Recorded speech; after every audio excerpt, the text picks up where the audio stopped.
James ক্যামেরনের Avatar fire and ash এটা কি আসলে এক্সপেকটেশন ঠিকঠাক মতো ফুলফিল করতে পারলো নাকি হতাশই করলো?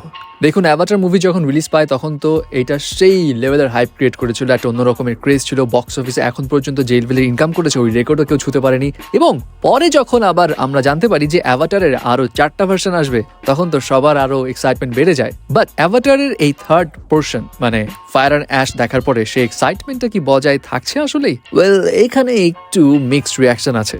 অনেকের মতে জেমস ক্যামেরনের 40 বছরের ক্যারিয়ারে অ্যাভাটার ফায়ার অ্যান্ড অ্যাশ এই মুভিটা দেখেই কেবলমাত্র মনে হয়েছে আরে এরকম সিনেমা তো আগেও দেখেছি। মানে জেমস ক্যামেরনের প্রত্যেকটা সিনেমা এমন প্যাটার্নে ছিল যে একটা ডিফারেন্ট ফ্লেভার ছিল, একটু আলাদা ছিল, একটা অন্য রকমের বেঞ্চমার্ক তিনি ক্রিয়েট করে ফেলেছেন। বাট অ্যাভাটার ফায়ার অ্যান্ড অ্যাশের ক্ষেত্রে সেই জায়গাটায় একটু কমতি রয়েছে। এর পিছনে রিজন অবভিয়াস, এই ফ্র্যাঞ্চাইজটা একটু বেশি টানা হয়েছে। অ্যাভাটার সেকেন্ড পার্টটা যেখানে ছাড়া হয় সেখান থেকেই শুরু হয় অ্যাভাটারের থার্ড পার্ট, এবং এই থার্ড পার্ট নিয়ে অনেকের অবজেকশন হচ্ছে এটা দেখেই মনে হচ্ছিল যে অ্যাভাটারের সেকেন্ড পার্টই দেখছি, ওরকম কোনো ভ্যারিয়েশন পাওয়া যায়নি।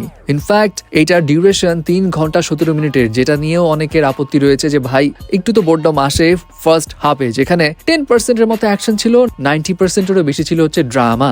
এখন জেমস ক্যামেরনের মুভি নিয়ে এত ভুল ত্রুটি খুঁজে বের করা তো টাফ, বাট অডিয়েন্সের পার্সপেক্টিভে সবাই ওই লেভেলের স্যাটিসফ্যাকশন পায়নি যতটা পাওয়া উচিত ছিল।